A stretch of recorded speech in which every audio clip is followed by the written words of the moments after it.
കർക്കിടക മാസം എങ്ങനെ പഞ്ഞമാസമായി? നിങ്ങൾക്കറിയാം, കർക്കിടകം എന്ന കർക്കിടി മലയാള മാസത്തിൽ പഞ്ഞമാസം എന്ന പേര് കിട്ടിയിരിക്കുന്നത് കർക്കിടക മാസത്തിനാണല്ലോ. അതിവർഷത്തിന്റെ അന്യായങ്ങളും ദാരിദ്ര്യത്തിന്റെ നിഷ്ഠകളും പകർച്ചവ്യാധികളും തേർവാഴ്ചയും കർക്കിടകത്തിൽ മനുഷ്യജീവിതം ദുരിതപൂർണമാക്കുന്നു.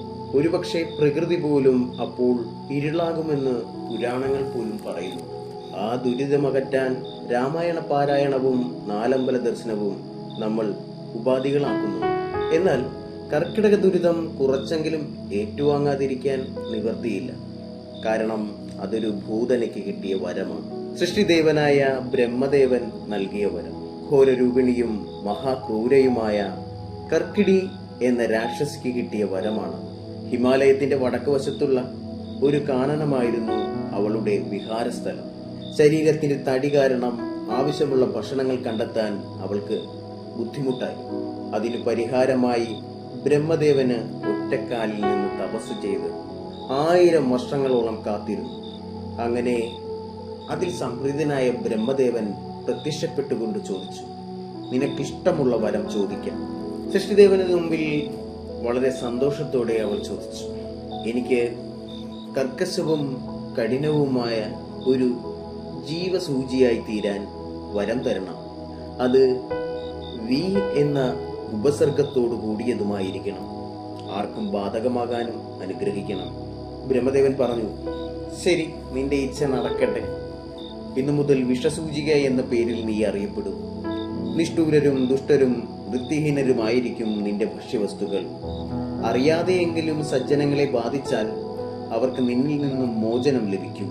അതിനായി നീ ജീവൽ മന്ത്രം ചൊല്ലണം. ഞാനത് നിന്റെ കാതുകളിൽ പകർന്നു തരാം. മന്ത്രസൂക്തം ഉപദേശിച്ച ശേഷം ബ്രഹ്മദേവൻ അപ്രത്യക്ഷനായി. കർക്കിടിയുടെ ശരീരം ചുരുങ്ങി ചുരുങ്ങി ഒരു സൂചിയുടെ രൂപത്തിലായി. ദുർജനങ്ങൾ, നീചർ, ക്രൂരജീവികൾ, അസ്വസ്ഥർ എന്നിവരിൽ അവൾ ജീവൽ സൂചിയായി കടന്ന് അന്തർവിഷ സൂചിയായി നാശങ്ങൾ ഉണ്ടാക്കി. അതേസമയം രോഗത്താൽ അവശരായവർ, കൃശഗാത്തർ എന്നിവരിൽ വനസൂചിയായി കടന്ന് അവശതകൾ ഉണ്ടാക്കി. അങ്ങനെ ദ്വയ ശരീരങ്ങളാൽ അലിഞ്ഞിഴഞ്ഞ് അനേകം പ്രാണൻ നഷ്ടപ്പെടുത്തി ഒടുവിൽ അവൾക്ക് തന്റെ പ്രവൃത്തികളിൽ വിരസത അനുഭവപ്പെട്ടു തുടങ്ങി. ഒരു നാൾ പൂർവ്വരൂപം കിട്ടാൻ അവൾ വീണ്ടും തപസ്സനുഷ്ഠിച്ചു. ബ്രഹ്മദേവൻ മുന്നിൽ പ്രത്യക്ഷപ്പെട്ടതോടെ അവൾ പരിശുദ്ധയും ചിന്താശക്തിയുമുള്ളവളായി. അശുദ്ധി മാറിയ അവളെ പൂർവ്വരൂപത്തിലേക്ക് പോകുവാൻ ബ്രഹ്മദേവൻ അനുഗ്രഹിച്ചു. കൂടാതെ അജ്ഞാനികൾ, ദുരാചാരികൾ, അവിവേകികൾ, ദുർദശക്കാർ എന്നിവരെ ബാധിച്ച് ഭക്ഷണയോഗ്യമാക്കിക്കൊള്ളാൻ അനുവാദം കൊടുത്തു. സൂചിക രൂപത്തിൽ നിന്നും കർക്കിടി വീണ്ടും രാക്ഷസ രൂപത്തിലേക്ക് കടന്നു. എന്നാൽ രാക്ഷസ പ്രകൃതികൾ അപ്പോഴേക്കും അവളിൽ നിന്ന് അകന്നുപോയിരുന്നു.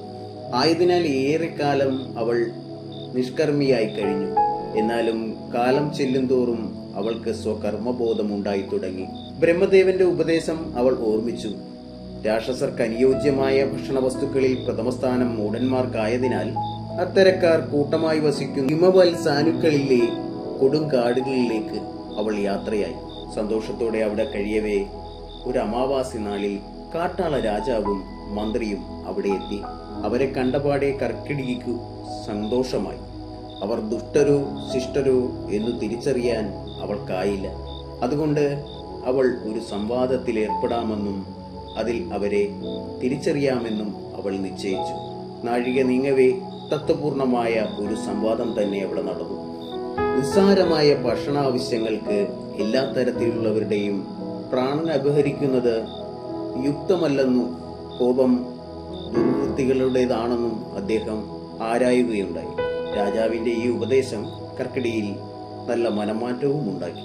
അതോടെ അവൾ ബ്രഹ്മത്വത്തിലേക്ക് മനസ്സുമാറാൻ തുടങ്ങി. ഇനിമേലിൽ പ്രാണിഹിംസ നടത്തരുതെന്ന രാജാവിന്റെ നിർദ്ദേശം അവൾ സ്വീകരിച്ചു.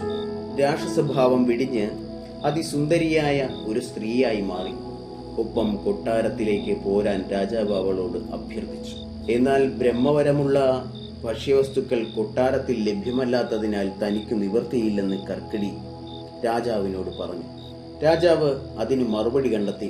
പാപികൾ, തസ്കരർ എന്നിവരെ തേടിപ്പിടിച്ച് ഭക്ഷ്യയോഗ്യമാക്കാം. അത്തരക്കാരെ പെറുക്കിയെടുത്ത് ഹിമവൽ പ്രാന്തങ്ങളിൽ കൊണ്ടുപോയി വേണം ഭക്ഷിക്കാൻ. എന്നിട്ട് അവിടെ ആവോളം വിശ്രമിച്ച ശേഷം തിരിച്ചു വരാം. ധർമ്മസംരക്ഷണത്തിന് ചെയ്യുന്ന ഹിംസയ്ക്ക് പാപദോഷങ്ങളില്ല, കരുണയ്ക്ക് തുല്യമാണ്. അസത്തുക്കളിൽ പോലും സ്നേഹം ദൃഢപ്പെട്ടു കഴിഞ്ഞാൽ അത് മായ്ക്കാൻ ബുദ്ധിമുട്ടാകും. ആയതിനാൽ മമത, കരുണ എന്നീ വികാരങ്ങൾ ഒരിക്കലും അന്യാധീനപ്പെട്ടു പോകരുത്. കൂടാതെ വർഷങ്ങളിൽ 1 മാസം മാത്രമായി നിന്റെ തേർവാഴ്ച ചുരുക്കണം. അതിവൃഷ്ടിയും ദാരിദ്ര്യവും രോഗപീഠയും ക്രോഡീകരിച്ച ആ മാസം ഇനിമേലിൽ അറിയപ്പെടുന്നത് നിന്റെ പേരിൽ തന്നെയായിരിക്കും, രാജാവ് പറഞ്ഞു.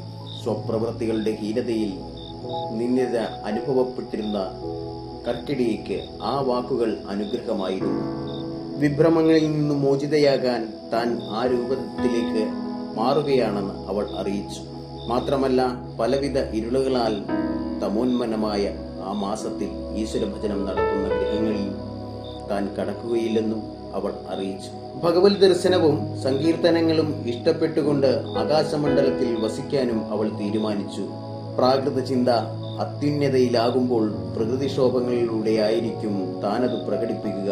ത്രേതായുഗത്തിലെ പ്രത്യക്ഷ ദൈവ ദർശനമായ താൻ ആഗ്രഹിക്കുന്നത്. അങ്ങനെ മലയാളത്തിലെ അമാവാസി ദിനങ്ങൾ കർക്കിടയുടെ പേരിൽ സ്വീകരിച്ച് കർക്കിടകമായി രൂപാന്തരപ്പെട്ടു. രാമായണ വായന, നാലമ്പല ദർശനം എന്നിവ വീടുകളിൽ നിന്നും കർക്കിടയെ അകറ്റി നിർത്തും.